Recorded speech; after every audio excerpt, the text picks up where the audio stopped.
প্রিয় দেশবাসী, আসসালাম আলাইকুম। গৌরবজনক এই ঐতিহাসিক মুহূর্তে বাংলাদেশের সাহসী ছাত্র জনতাকে বিরচিত অভিনন্দন।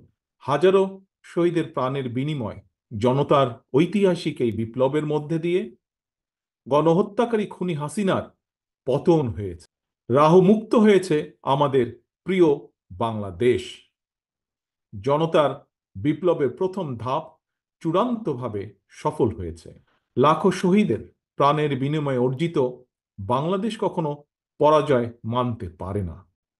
এই ঐতিহাসিক বিপ্লবের মধ্যে দিয়ে আবারও প্রমাণিত হয়েছে, দল মত নির্বিশেষে সকলে ঐক্যবদ্ধ থাকলে এই বাংলাদেশকে কেউ কখনো পরাজিত করতে পারে না, পারবে না।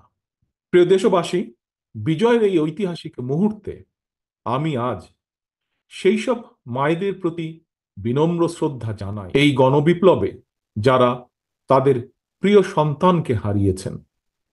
এভাবে গত 15 বছরে ফ্যাসিবাদী শাসনকালে অনেক সন্তান তার প্রিয়তম পিতাকে হারিয়েছেন, অনেক স্ত্রী প্রিয়তম স্বামী হারিয়েছেন, গুম খুন অপহরণ করে অসংখ্য মায়ের বুক খালি করে দেওয়া হয়েছে।